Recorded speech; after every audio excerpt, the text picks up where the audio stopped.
माना जा रहा है कि 24 के महारण के लिए आरएसएस के इस बैठक में अहम फैसले लिए जा सकते हैं। एक रिपोर्ट आपको दिखाते हैं।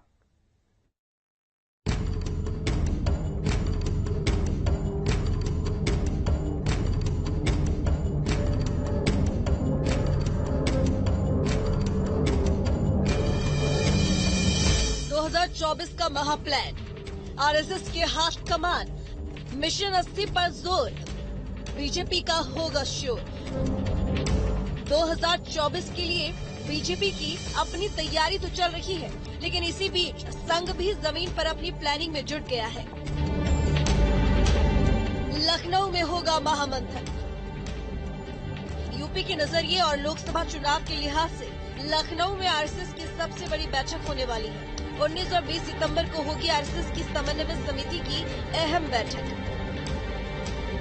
बीजेपी पदाधिकारी रहेंगे मौजूद। इस बैठक में बीजेपी के सभी पदाधिकारियों के साथ संघ मंथन करेगा। इस बैठक में सीएम योगी, दोनों डिप्टी सीएम, सभी मंत्री, बीजेपी प्रदेशाध्यक्ष भूपेंद्र चौधरी, धर्मपाल सिंह भी मौजूद रहेंगे। आरएसएस का ये महामंथन 2 दिन चलेगा। हालांकि बीजेपी का कहना है कि ये एक आम बैठक है और ऐसी बैठकें होती रहती है। चुनावी रणनीति को तो नहीं कहा जा सकता, क्योंकि हमारे संघ की बैठक, हमारे भारतीय जनता पार्टी के संगठन की बैठक हमेशा होती रहती है। हमेशा हम लोग चुनाव के लिए तैयार रहते हैं। आज 2024 का जो चुनाव होने जा रहा है, इसको भी मद्देनजर हम लोग पूरी तैयारी किए हुए हैं।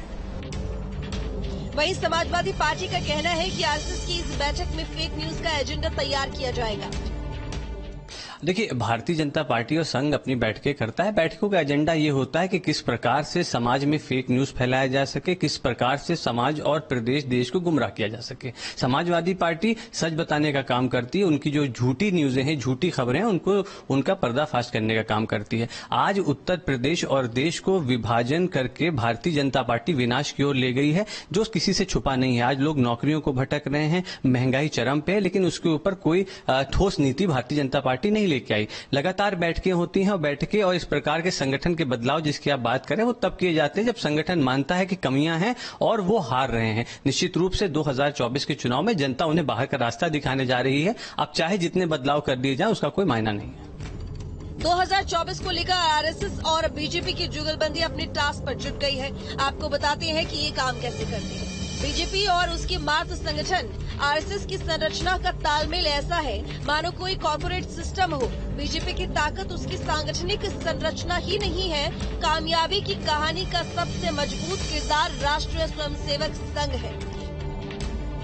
1925 में केशव बालीराम हेडगेवार ने इसकी शुरुआत की। 27 सितंबर को विजयदशमी के दिन शुरुआत की गई, तब इसे संघ के नाम से ही जाना गया। 1926 में राष्ट्रीय स्वयंसेवक संघ नाम दिया गया।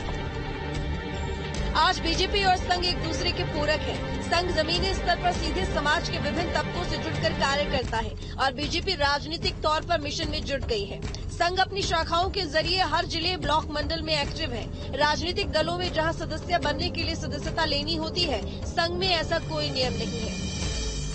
विद्या भारती के अंतर्गत स्कूलों का संचालन, 12,000 से ज्यादा सरस्वती शिशु मंदिर है। स्कूलों में 32 लाख से ज्यादा बच्चे पढ़ते हैं। किसी भी राजनीतिक दल के पास ऐसा ढांचा नहीं है। वनवासी कल्याण समिति, मजदूर यूनियन, मुस्लिम राष्ट्रीय मंच जैसे संगठन जमीन तैयार करते हैं। बीजेपी के लिए जमीन तैयार करने का काम होता है। सीधे तौर पर आरएसएस बीजेपी की राजनीतिक पौध की सप्लाई चेन है। आरएसएस बीजेपी को ह्यूमन रिसोर्स की आपूर्ति तो करता ही है, इसके साथ ही बीजेपी को कार्यक्रमों के लिए इंफ्रास्ट्रक्चर भी मुहैया कराता है। आरएसएस का वजूद बीजेपी से कहीं व्यापक, कहीं पहले का है।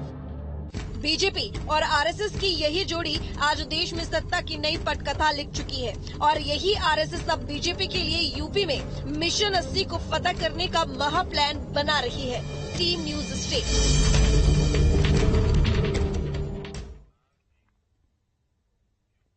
और अब चलिए ग्राफिक्स के जरिए हम आपको बताते हैं आरएसएस से जुड़े ऐसे फैक्ट्स के बारे में जिन्होंने इसे दुनिया का सबसे बड़ा स्वयंसेवी संगठन बनाया है। आरएसएस से जुड़े अगर फैक्ट्स की हम बात करें तो आपको बता दें, आरएसएस की स्थापना 27 सितंबर 1925 को हुई थी और इसकी पहली शाखा में सिर्फ 5 लोग शामिल थे और अब 56,000 से ज्यादा शाखाएं और लाखों स्वयंसेवक हैं इसके। इतना ही नहीं, आरएसएस के 55 आनुषंगिक संगठन हैं।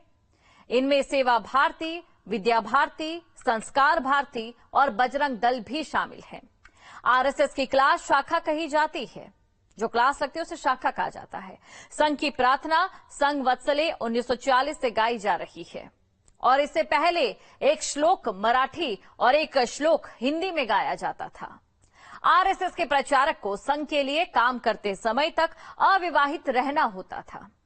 हालांकि विस्तारक गृहस्थ रह सकते हैं। संघ का सबसे बड़ा पदाधिकारी सर संघ चालक होता है।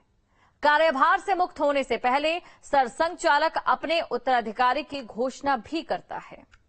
तो आरएसएस के बारे में वो फैक्ट